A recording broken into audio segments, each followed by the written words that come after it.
Hello students, let's talk about vision. So we're going to start off with some of the anatomy here. The lacrimal apparatus is what makes your tears. The lacrimal gland here is in the superior lateral portion of the orbit. There are little tear ducts or lacrimal ducts that go to the orbit. And as it produces tears, they're going to wash medially across the eye over here to little tiny holes called puncta.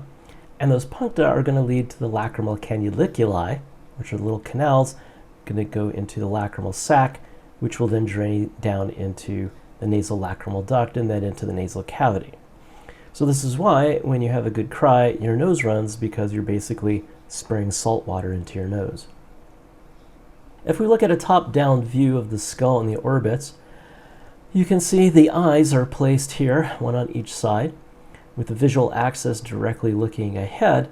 And you'll notice that the line of sight here, where the rays of light would be coming in through the eyeball and hitting the back wall of the eye, is off-center a bit to the axons of the eye.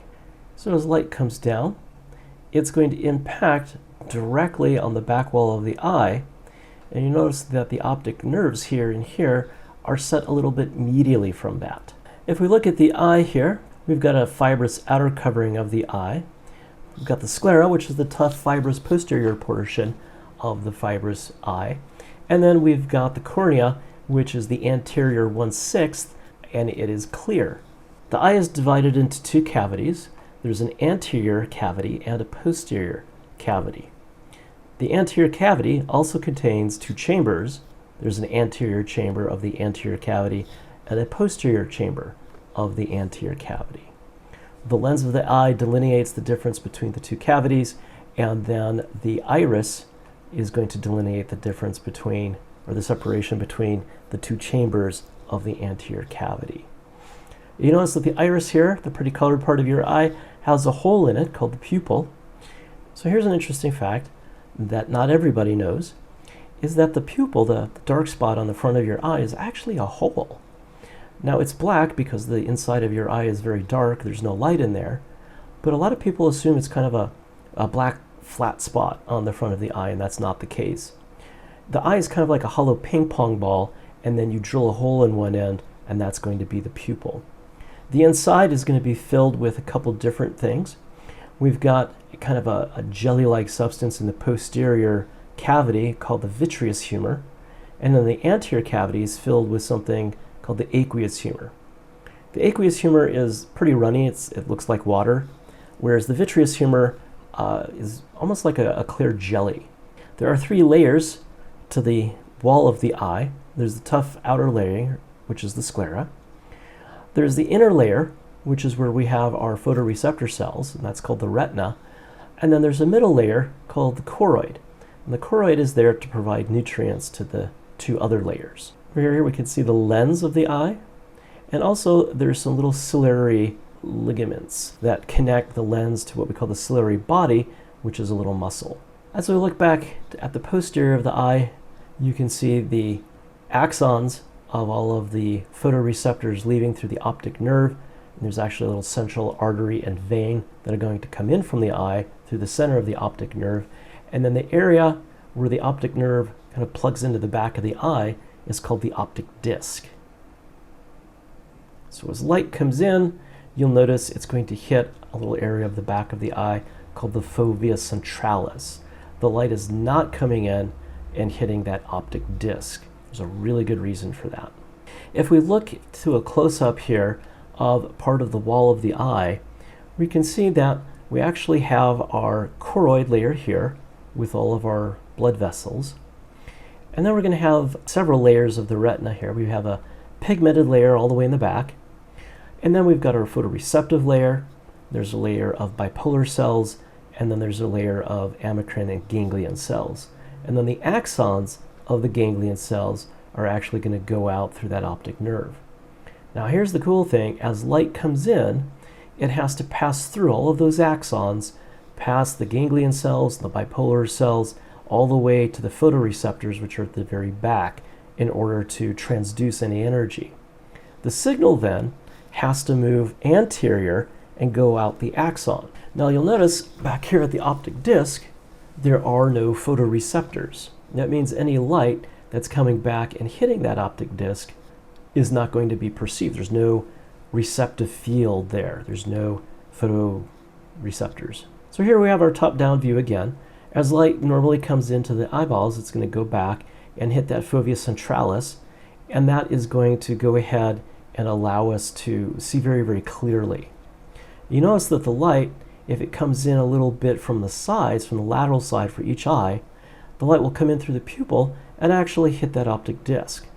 That doesn't work very well because the optic disc is the area where we have all those axons running, and there are actually no photoreceptors in that area.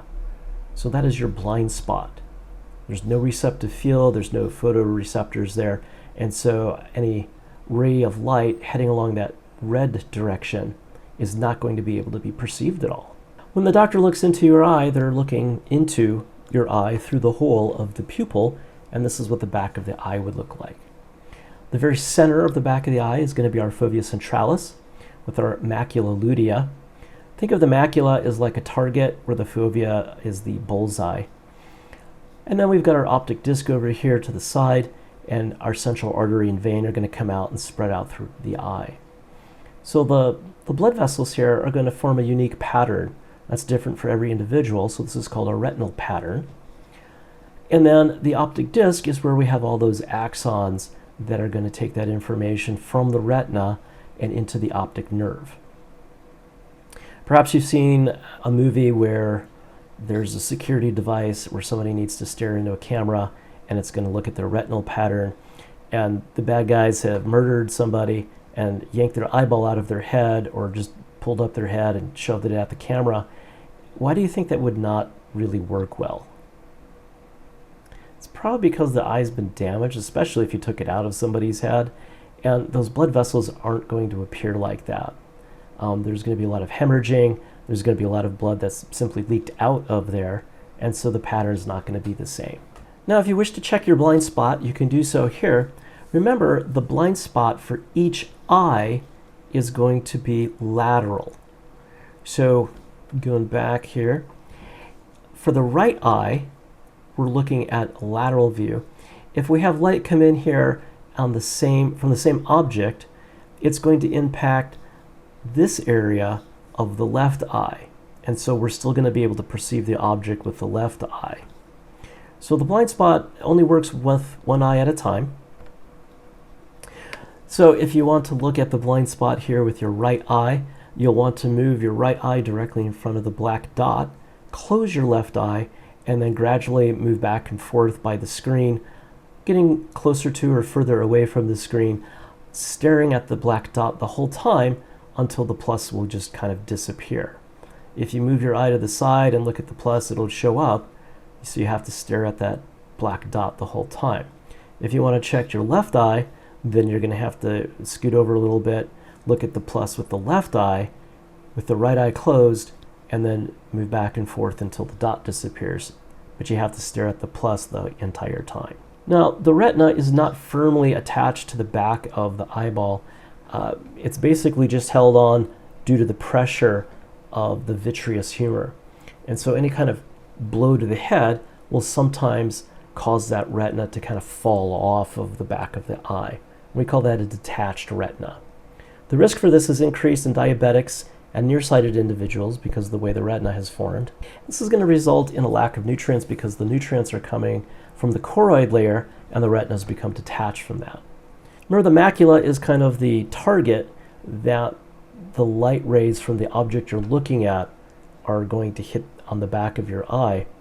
And macular degeneration is the deterioration of this area. And that means whatever you're looking directly at is going to start to get blurry and eventually be covered up with a big blind spot. Diabetes, infections, or hypertension, or trauma to the eye can all lead to macular degeneration.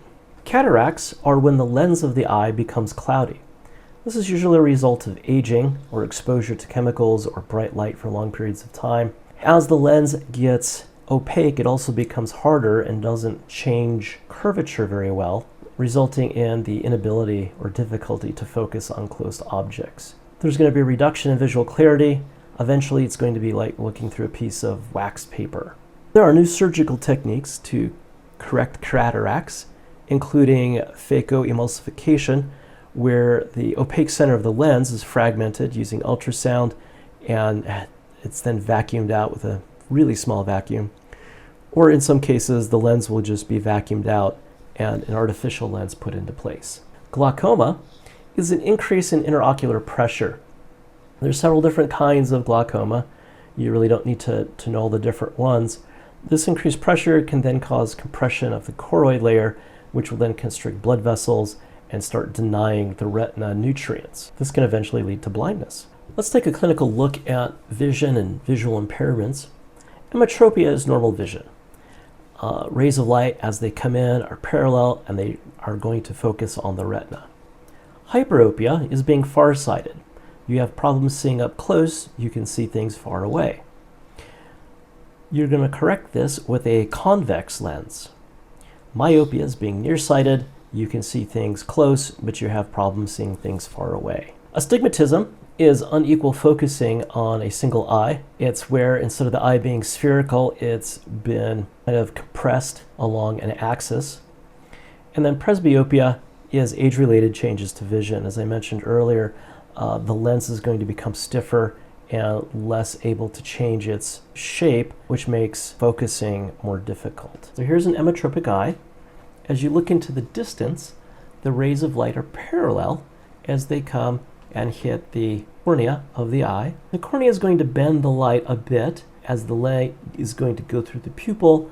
It's going to hit the lens, which will then bend it even more. And eventually, the rays of light will focus back here on the fovea centralis of the macula lutea. So here's the eye doing what is called accommodation, which allows us to see things that are close. The rays of light come in parallel. This time the cornea bends them. The rays of light will then go through the pupil. The lens will bend them a little bit, and again we're going to have a perfectly focused image go on the back of the retina in the fovea centralis of the macula lutea. Objects 20 feet away or further, the lens is flat, the ciliary muscles are relaxed, the pupils are relatively large, and that's going to allow more light into the eye and allow for good distance vision. Getting into the nitty-gritty, phototransduction is the transduction of light into electrical signals. When we look at a photoreceptor, there's a couple different parts. There's an outer segment that usually is embedded within the pigmented layer of the retina. There's an inner segment containing cell organelles, and then there's of course the cell body containing the nucleus. There's different types of photoreceptors. There's rods and there's cones. Rods are longer, they're narrower than cones. We have more of them, they're more numerous, and each rod is highly sensitive and will activate in dim light. In fact, the rods are so sensitive that they can measure as little as a single photon. You can see a candle flame 20 miles away in absolute darkness. That's how sensitive they are. We find rods more on the periphery of the retinas.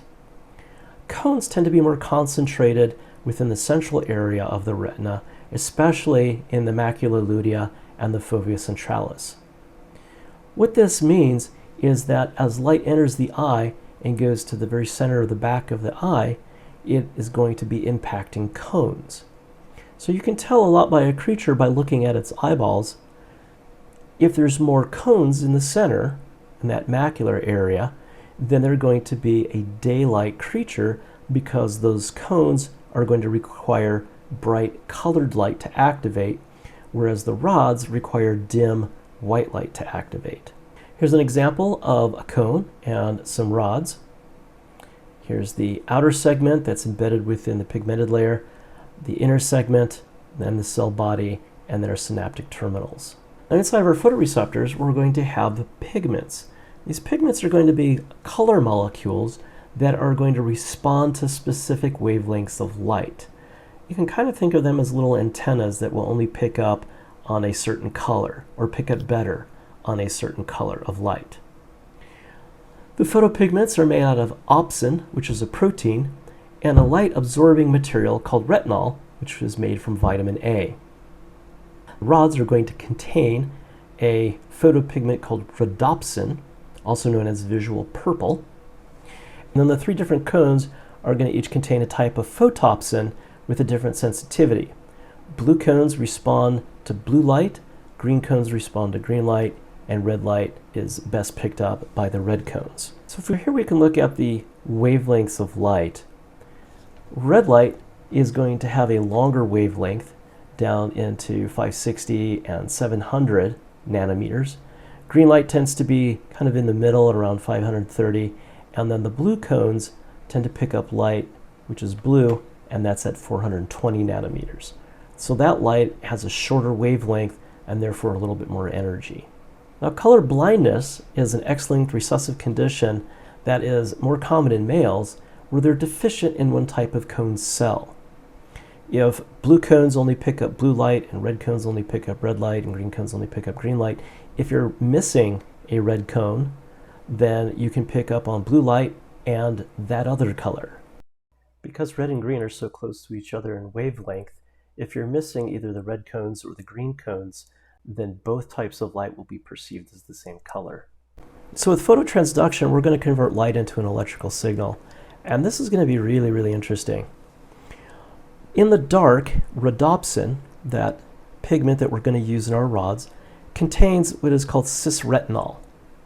When light strikes, or when a photon strikes that rhodopsin, it's going to cause that molecule to change shape to trans-retinol, which is actually going to cause the opsin to detach itself from the retinol. This is called the bleaching reaction. After bleaching, we have to rebuild the rhodopsin from the opsin and the retinol. It's a slow process for rhodopsin. The rods don't function in bright light. Any type of bright light is going to completely bleach out all of the rhodopsin, and then as soon as you make any more of it, it's going to be pretty much instantly bleached again. It isn't until you're in the dark for a while that the rhodopsin has a chance to start building up. Now the process is very similar in the cones for their photopsins, but it's much quicker. So the dark adaptation is what I've already referred to. It's where the bleached rods have to remake the rhodopsin, and it can take up to 20 to 30 minutes to really start to see well in the dark.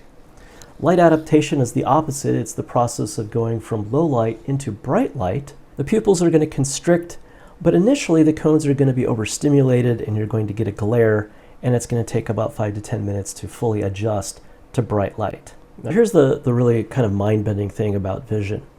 In the dark, the rods are already depolarized. So this is without any kind of stimulation.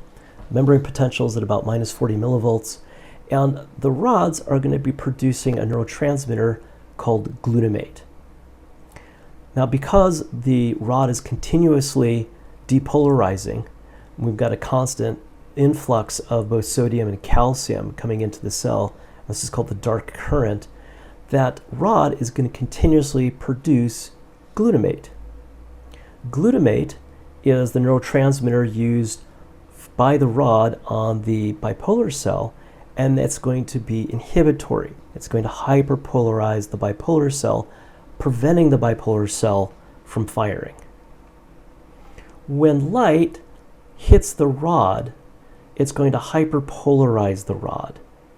That causes the rod to stop releasing glutamate. Since it's no longer releasing glutamate, the bipolar cell is no longer inhibited, and now the bipolar cell will release a neurotransmitter. In this case, it's the same one, to the ganglion cell, but in this case, it's excitatory. The ganglion cell will then depolarize and send its impulse along its axon up into the brain. So this is kind of backwards from everything we've learned so far. Instead of being quiescent and quiet until a stimulus happens, the rods are actually continuously depolarizing and continuously releasing glutamate. And it isn't until light stimulates the rod that the rod hyperpolarizes. The visual pathway in the retina, we're going to go from the photoreceptors. That signal is going to then be passed to the bipolar cells and then to the ganglion cells, and it's the axons of the ganglion cells that go ahead and make up the optic nerve. The optic nerves are going to exit through the backs of the eyes, and they're going to converge together at the optic chiasm. The medial axons are then going to cross or decussate to the opposite side of the brain, whereas the lateral axons are going to remain on the same side. The optic tracts then are those axons as they go from both eyes into the actual central nervous system, and most of them are going to go to what we call the lateral geniculate nucleus of the thalamus.